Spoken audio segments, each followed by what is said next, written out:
महाप्रज्ञ गुरवे नमः। ओम श्री महाप्रज्ञ गुरवे नमः। ओम श्री महाप्रज्ञ गुरवे नमः। ओम श्री महाप्रज्ञ गुरवे नमः। ओम श्री महाप्रज्ञ गुरवे नमः।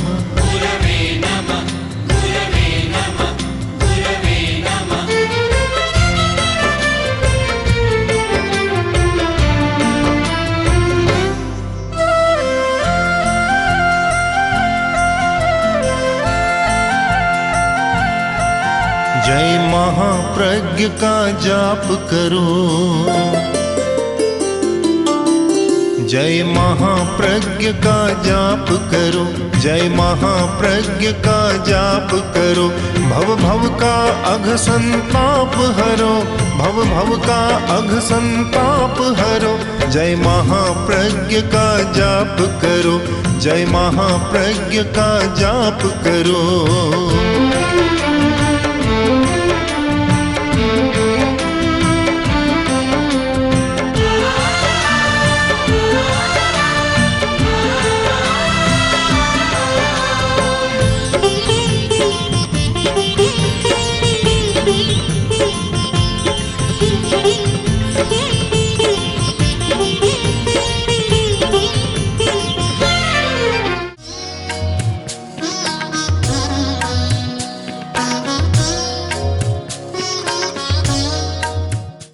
नमो अरहंताणं नमो सिद्धाणं नमो अरहंताणं नमो अरहंताणं।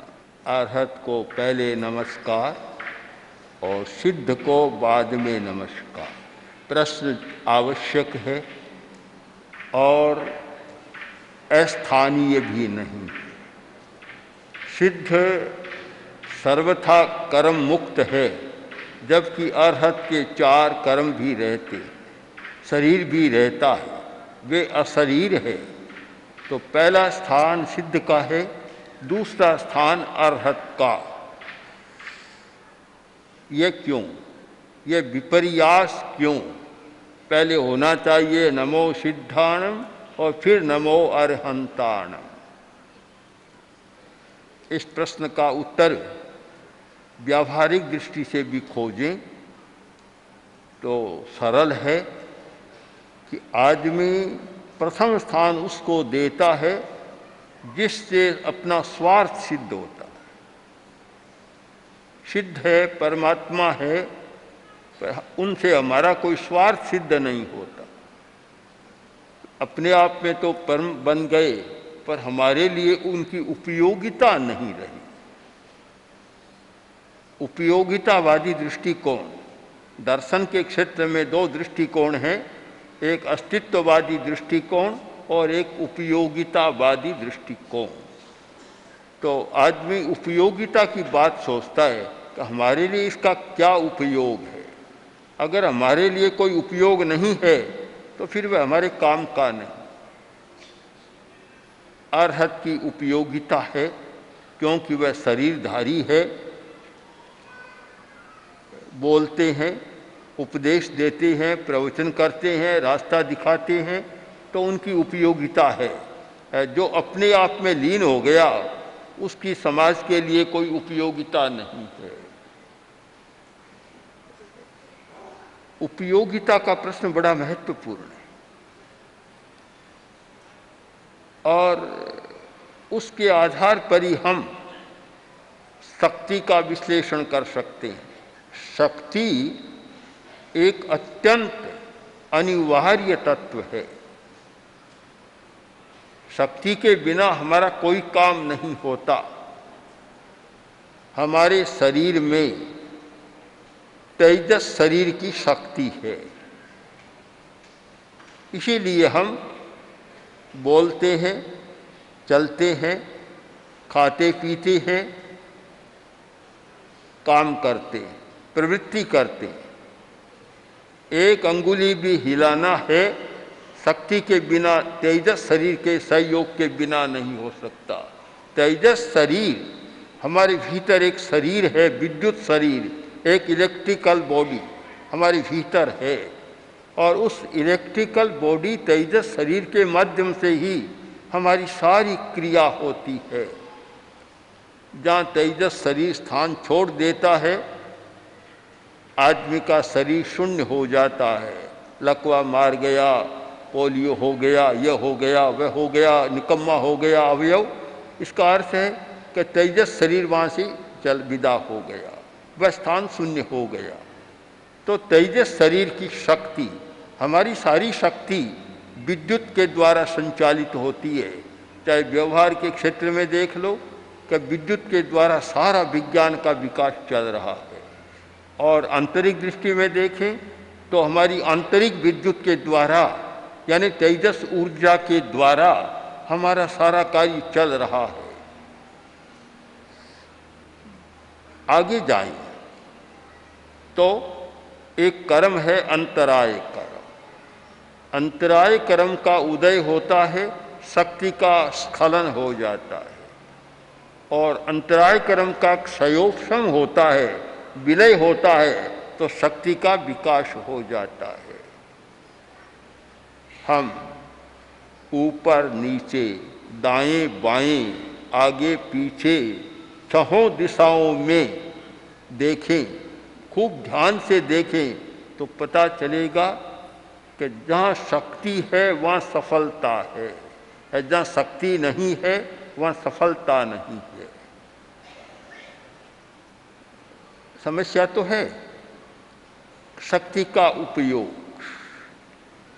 कुछ लोग शक्तिशाली हो जाते हैं, उपयोग अच्छा नहीं करते, दूसरों को सताने में करते हैं। कुछ लोग ऐसे हैं कि शक्तिशाली होकर दूसरों की भलाई के लिए उसका उपयोग करते हैं। दुनिया में दोनों धाराएं चल रही है। कुछ लोग शक्तिशाली बन गए, उनके पास शस्त्र बल हो गया, धन बल हो गया, और जन बल भी हो गया।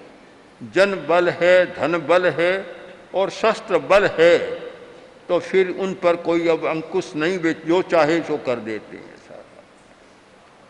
कुछ लोग ऐसे हैं कि जिनके पास ये तीनों है, पर उनमें विवेक की चेतना जागृत है, इसलिए वे किसी दूसरे का अनिष्ट नहीं करते। शक्ति का उपयोग दोनों दिशाओं में होता है, दूसरे की भलाई करने में भी होता है और दूसरे का अनिष्ट करने में भी होता है। कुछ व्यक्ति आए, एक व्यक्ति ने कहा कि किसी ने कोई तांत्रिक प्रयोग करा दिया, अभी कमरे में 2000 रुपये लाकर रखे, 2 घंटा बाद नदारद, ताला बंद है, कमरा बंद है, खोले तो रुपया नहीं। अब भीतर तो कोई गया नहीं, किंतु एक शक्ति का प्रयोग जरूर है, तांत्रिक प्रयोग का अपहरण हो सकता है सीधे। पहले भी हमारे सामने कई बार ये समस्या आई कि बड़ी भारी समस्या है, और भी कुछ समस्याएं आई। यानी शक्ति का दुरुपयोग भी बहुत होता है। ऐसे मंत्र भी हैं, यंत्र भी हैं और तंत्र के प्रयोग हैं जिससे दूसरे का अनिष्ट किया जा सकता है। भाई ने बताया, मेरा व्यापार बहुत अच्छा चलता था, पर पता नहीं किसी ने कोई प्रयोग करा दिया। अब कोई आदमी दुकान तक आता है, आते ही मुड़ जाता है, ऊपर चढ़ना पसंद नहीं करता। प्रयोग है जरूर, शक्ति है, पर यह है शक्ति का दुरुपयोग। शक्ति के साथ एक अंकुश की जरूरत है। हाथी पर अंकुश होता था तो हाथी मदोन्मत्त होता, तो महावत अंकुश लगातार हाथी शांत हो जाता। हर चीज पर अंकुश की जरूरत है, अन्यथा यह नकारात्मक शक्ति बहुत बड़ा अनिष्ट कर सकती है। तो हम भी विचार करें। पहला विचार तो यह करें कि कमजोर किसी को नहीं रहना। कमज़ोर जो होता है, शक्तिहीन होता है, वह दुनिया में एक कंकड़ की तरह, पत्थर या मिट्टी के ढेले की तरह अपना जीवन जीता है और कोई उसका मूल्य नहीं होता। एक कठपुतली का सा जीवन जीता है, ज़्यादा उसका मूल्य नहीं होता। तो पहला संकल्प है कि शक्तिशाली होना है। वीर्य का उपयोग करना है। वीर्य शक्ति, हमारी बल शक्ति, शरीर का बल, मन का बल, वाग बल, वाणी का बल, भावना का बल, ये हमारी आंतरिक बल है। और धन बल, जन बल, ये शस्त्र बल, ये सब बाहर के बल हैं। तो अब शक्ति का उपयोग कैसे करें? आजकल ऐसा लगता है कि शस्त्र बल बहुत बढ़ गया, उसका उपयोग भी बहुत हो रहा है। उपयोग नहीं कहना चाहिए, दुरुपयोग बहुत हो रहा है। इसका कारण कि उसके साथ वह हित की भावना नहीं है, विवेक चेतना नहीं है। जहाँ विवेक की चेतना नहीं होती, हित की भावना नहीं होती, इष्ट की भावना नहीं होती, अनिष्ट की भावना होती है, वहाँ उसका दुरुपयोग हो जाता है। एक संस्कृत साहित्य में कथा है कि कोई संयोग ऐसा बैठा कि बंदर राजा का भक्त बन गया। पशु पक्षी भी कभी कभी किसी के भक्त बन जाते हैं। कुत्ता भी स्वामी भक्त हो जाता है, बंदर भी हो जाता है, तोते, मैना ये भी हो जाती हैं। तो राजा का भक्त बन गया, बस राजा को छोड़ता ही नहीं है, हमेशा राजा के पास रहता है। राजा सोता और बंदर पहरा देता, रखवाली करता। लोगों ने देखा बड़ा स्वामी भक्त है, अच्छा, बड़ा जागरूक है। आदमी तो शायद कभी झपकी ले लेता है, पर यह बंदर तो झपकी नहीं लेता कभी, सुरक्षा पूरी करता है राजा की। तो अधिकारी ने चिंतन किया कि जब राजा सोता है, अब बंदर पहरा देता है, इसके हाथ में तलवार दे दी जाए तो पूरी सुरक्षा करेगा। हाथ में शक्ति तो आ गई, बंदर के हाथ में तलवार आ गई, अब सुरक्षा का साधन आ गया, पर साथ में विवेक नहीं था। शक्ति तो दे दी पर विवेक नहीं दिया। राजा एक दिन सो रहा था और मक्खियां बहुत हो गई थी, तो राजा के शरीर पर मक्खी आकर बैठती थी। अब आदमी तो मक्खी को उड़ाता, पर बंदर के पास वह तो हाथ तो है नहीं कि जैसे उड़ा दे। तो मक्खी गले पर आकर बैठी, तो बंदर ने सोचा कि मक्खी बार बार आ रही है। मक्खी आई और उड़ाने के लिए चलाई तलवार, मक्खी भी उड़ गई, साथ साथ में गला भी उड़ गया।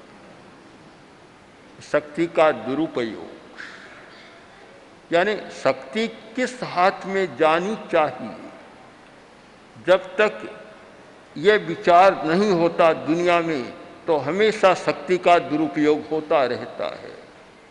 शक्ति आवश्यक है, पर शक्ति किस हाथ में जानी चाहिए यह बहुत जरूरी है। बोला बंदर के हाथ में तलवार दे दी तो गला तो कटना ही था, कट गया। यह नहीं देखा कि स्वामी भक्त तो है पर साथ में विवेक नहीं है। बहुत बार ऐसा होता है कि दुर्जन है और एक सज्जन है, एक बुरा चाहने वाला और एक भला चाहने वाला है। तो संस्कृत कवि ने लिखा, पंडितोपि वरम शत्रु, दुश्मन है, शत्रु है, अगर पंडित है तो अच्छा है, न मूर्खो हितकारक है। हितकारी है किंतु मूर्ख है, वह अच्छा नहीं है। केवल हित सोचने से नहीं होता। तो इसलिए एक बहुत बड़ा आज का विषय बन गया कि शक्ति का उपयोग कैसे हो, शक्ति किन हाथों में हो। आज की सारी दुनिया की एक समस्या है कि शक्ति कहाँ हो, किन हाथों में हो।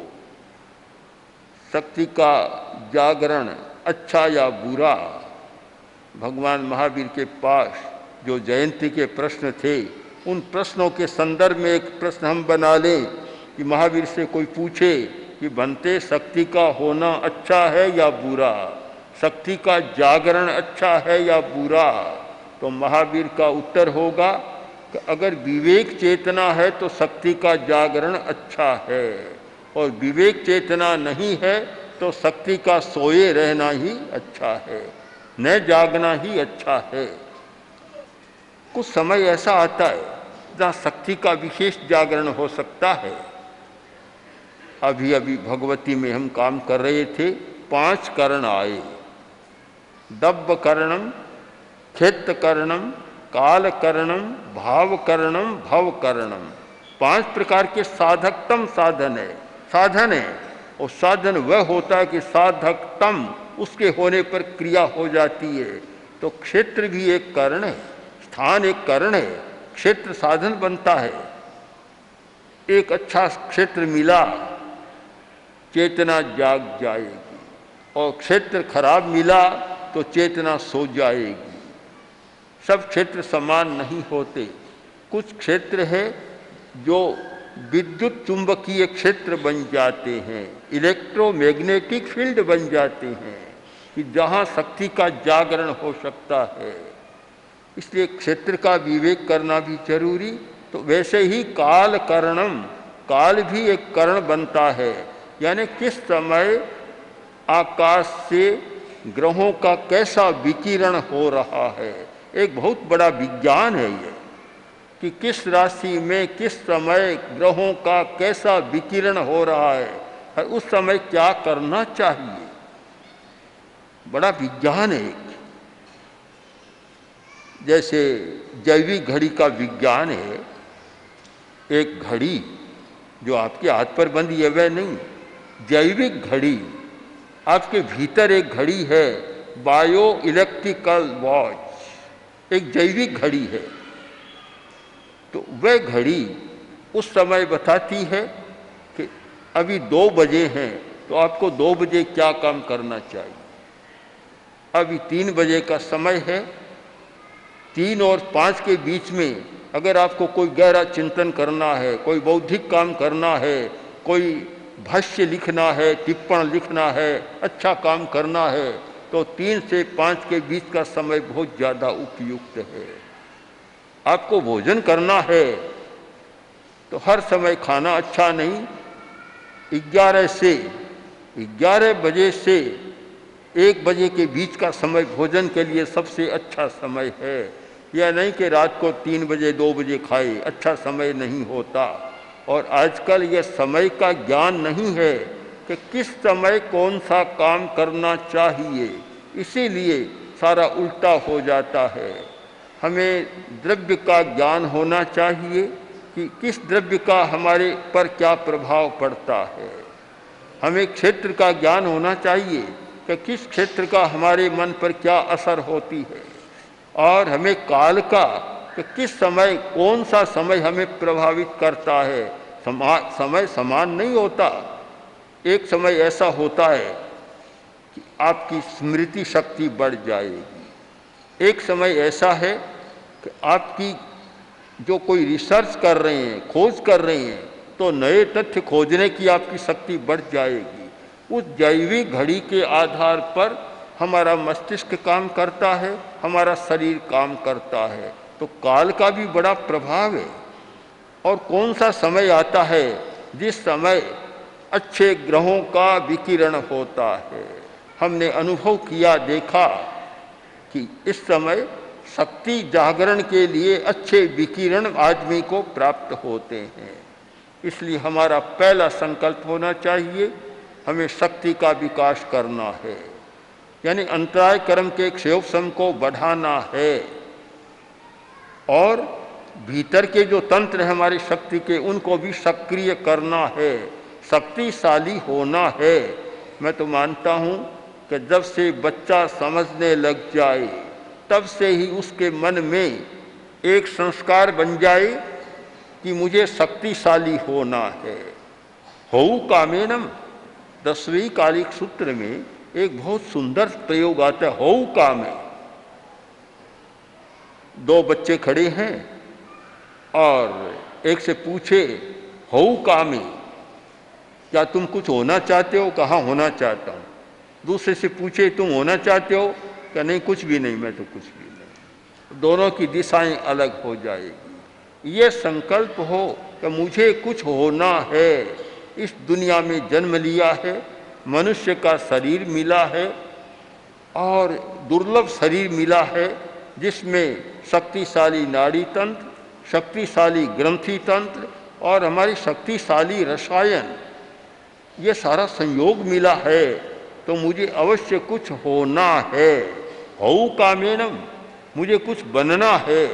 अब जब मुझे कुछ होना है तो फिर दिशा का निर्धारण करना होता है। मैं जो होना चाहता हूँ तो मुझे किस दिशा में जाना है, इसका निर्धारण करना होगा। अगर व्यापारी होना है तो उसकी दिशा भिन्न हो जाएगी, सर्विस में जाना है तो उसकी दिशा भिन्न हो जाएगी, इंजीनियर बनना है, डॉक्टर बनना है और आजकल सॉफ्टवेयर का बहुत चलता है, उसमें कुछ काम करना है तो दिशाएं भिन्न भिन्न हो जाएगी। पर मन में एक ललक जाग जाए कि मुझे कुछ न कुछ होना है, ऐसे ही नहीं रहना है। इतना दुर्लभ संयोग मैंने प्राप्त किया तो खाली नहीं रहना है, कुछ होना है। तो शक्ति का अर्जन, सब जानते हैं कि भगवान महावीर पुरुषार्थवादी थे। हजारों वर्ष पहले से दो बात यहाँ चलते रहे, दो दार्शनिक विचारधाराएं, एक नियतिवाद और एक पुरुषार्थवाद। एक था नियतिवाद, भाग भरोसे कि जो होना है अपने आप हो जाएगा, मैं नहीं करूँगा, होना है हो जाएगा, चलते रहे। दूसरा पुरुषार्थवाद कि मैं ये बनना चाहता हूँ और अपने पुरुषार्थ के द्वारा मैं बन सकता हूँ और बनकर रहूँगा, यह हमारा पुरुषार्थवाद। हम नियतिवादी में विश्वास नहीं करते, नियतिवादी विचारधारा में विश्वास नहीं है कि हाथ पर हाथ धर कर बैठ जाओ कि जो होना है सो अपने आप हो जाएगा।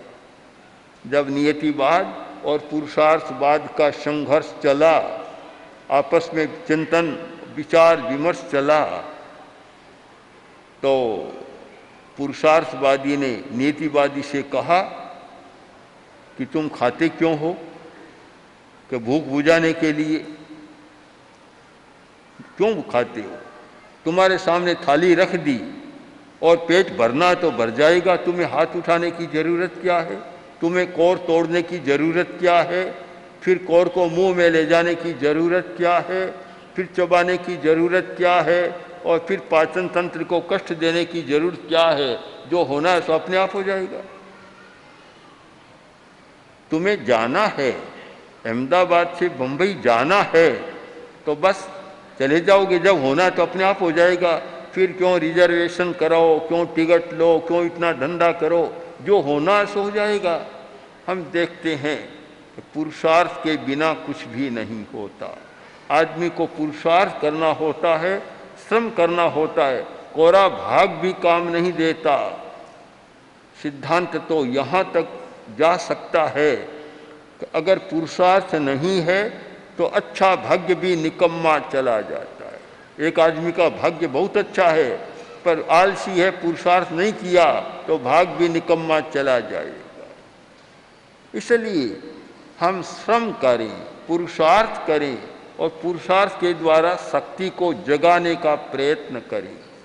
सब लोग चिंतन करें कि शक्तिशाली होना हमारी कल्पना हो, शक्तिशाली बनना है और उसके लिए उपाय खोजना। उपाय में ध्यान, मंत्र, जप, अनुप्रेक्षा आदि अनेक उपाय है। उपाय खोजना, उनका प्रयोग करना, पर साथ में अहिंसा की भावना रखना कि मैं शक्ति अर्जन करूंगा पर उसके द्वारा किसी का भी अनिष्ट नहीं करूंगा, यह संकल्प। तो फिर शक्ति की साधना बहुत सार्थक हो सकती है और उसके द्वारा अपना विकास हो सकता है। हाँ, विकास के लिए, अपने कल्याण के लिए, दूसरों के कल्याण के लिए उसका उपयोग किया जाए तो समस्याओं का समाधान होता है, तो शक्ति का अर्जन, शक्ति का संचय, शक्ति का उपयोग, इन सब पर विचार करें और भगवान महावीर की उस वाणी पर विचार करें। द्रव्य, क्षेत्र, काल और भाव, ये 4 शब्द ऐसे हैं कि कोई भी काम द्रव्य की दृष्टि से देखें, क्षेत्र पर विचार करें, काल पर विचार करें और भाव पर विचार करें। इन सब का एक संतुलन बनाएं तो एक और अधिक शक्तिशाली व्यक्तित्व का निर्माण किया जा सकता है।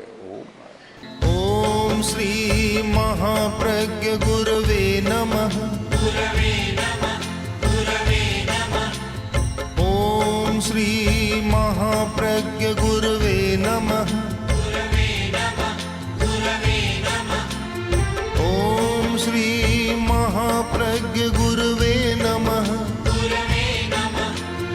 ओम श्री महाप्रज्ञ गुरवे